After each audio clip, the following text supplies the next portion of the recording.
তেজপুৰ পৌৰসভাৰ বিৰুদ্ধে ক্ষুদ্ৰ ব্যৱসায়ী প্ৰতিবাদ।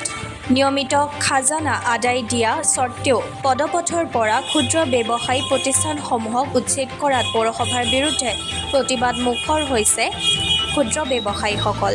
উল্লেখ্য যে বিগত প্ৰায় 10 বছৰ ধৰি তেজপুৰ কনকলতা অসামৰিক চিকিৎসালয়ৰ পৰা মাধৱধামলৈকে অৰ্ধশতাধিক ক্ষুদ্ৰ ব্যৱসায়ীয়ে একোখন সৰু দোকান দি ব্যৱসায় চলাই পৰিয়াল পোহপাল দি আহিছে আৰু পৌৰসভাক আদায় দি আহিছে খাজানাও।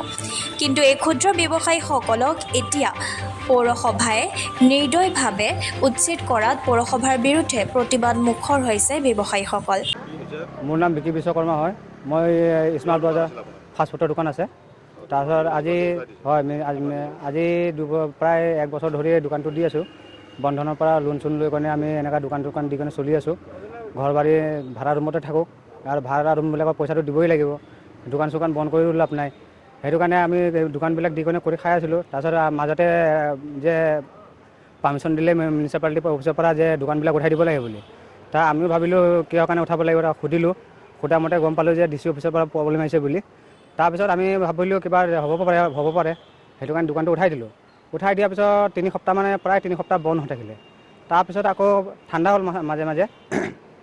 তাৰপিছত আকৌ টাউনৰ পৰা দোকানটো বহাব ধৰিলে ফুটপাথ। তাত ভাবিলোঁ আমি চাগে প্ৰব্লেমটো ছল্ভ হৈ গ'ল। তাত আকৌ আমি বহাই দিলোঁ।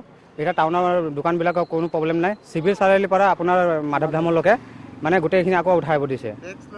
টেক্সটো আমাৰ খাজানা ডেইলি লৈ আছে। আমাৰ ফাষ্টফুডৰ দোকান 40 টকাকৈ দিওঁ। যাৰ পাণ তামোলৰ দোকান, ফুচকা দোকান সিহঁতৰ পৰা 30 টকাকৈ লয় ধৰক। আমাৰ পৰা 40 টকাকৈ লয়।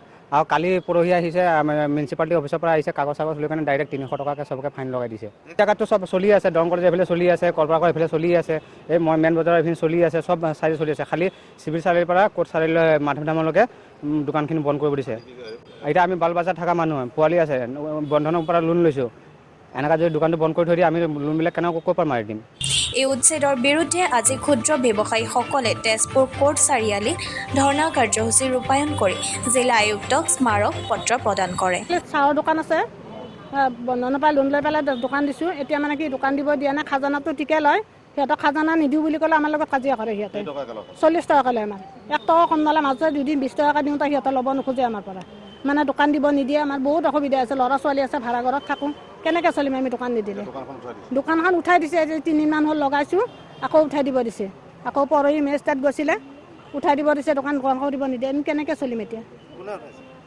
মেজিষ্ট্ৰেট গৈছিলে লগত, আকৌ প্ৰশাসনো গৈছিলে, উঠাই দিব দিছে দোকান। যদি আমি দোকানখন উঠাই দিওঁ আমি ল'ৰা ছোৱালী কেনেকৈ চম্ভালিম? আমি নিজে কেনেকৈ চলিম? আকৌ লোনবিলাক কেনেকৈ মাৰিম? আমি লোনবিলাক মাৰিব লাগিব। আমাৰ মানে কি আমি এই চিভিলৰ ওচৰৰ পৰা মানে আমাৰ মাধৱধামলৈকে আমাৰ এইখিনি গোটেইখিনিৰে দোকান আছে। তাৰপিছত মানে আপোনাৰ ইয়াৰ জুনত কিমান তাৰিখ 6 তাৰিখৰ পৰা নেকি এই ভেকচিন হৈছিলে। হোৱাৰ পিছত আমাক উঠাব দিলে। আমি গোটেইখিনি উঠালোঁ। তাৰপিছত আমাৰ 17 দিন আমি ঘৰত থাকিলোঁ। গোটেইখিনিয়ে 17 দিন যাৰ গাড়ী আছে লৈ গ'ল, যাৰ টেবুল আছে লৈ গ'ল ঘৰত। তাৰপিছত আমিখিনি অহা নাই আৰু 17 দিন। তাৰপিছত আমি আজি কেইদিন হৈছে, 8 দিনমান হৈছে। হোৱাৰ পিছত শনিবাৰৰ দিনাখন সন্ধিয়া পৰত 6টামান বাজিছে তেতিয়া আকৌ গৈছে, গৈ কিনে কৈছে কি আপোনালোকক কি দোকান খুলিব মানা কৰিছোঁ যে কি আপোনালোকে কথা নুশুনে নেকি? তেনেকৈ কৈছে। তাৰপিছত মোৰ ওচৰতে ফুচকা আল্লা আছে, ম'ম' আল্লা আহিছিলে। নাই দিয়া লয়। হয় লয়। তাৰপিছত আমাৰ ফুচকা আল্লা আছে, তাৰপিছত ম'ম' আল্লাটো মাত্ৰ আহিছে। মাত্ৰ অহাৰ লগে লগে মানুহজনৰ ফাইন কাটি দিছে 300 টকা। মোৰ বাৰু নাই কটা, মোৰ পাণ তামোল মই লগ উঠাই লৈ কিনে গুচি গ'লোঁ মাধৱধামলৈকে। হয়, বাকীবিলাকতো চব দি থকাই হৈছে, চবেই দি আছে। আমি ঘৰত নাই দিয়া। তাৰপিছত আমিখিনি এনেকৈ আছোঁৱে এইকেইদিন। তাত আজি 5 দিন 6 দিনমান হৈছেহে আমি দোকান লগাইছোঁ। আকৌ শনিবাৰে গৈ কিনে এনেকুৱা কৰিছে আমাক গোটেইখিনিকে। কৈছে কি আপোনালোকে কি দোকান উঠাবনে নে আপোনালোকৰ এইবিলাক ভাঙি পেলাম লৈ যাম? এনেকৈ কৈছে। মিউনিচিপালিটিৰ পৰা গৈছে আৰু হেৰিও কৈছে, ফাইনো লগাইছে। আকৌ প্ৰশাসনো লগত লৈ গৈছিলে।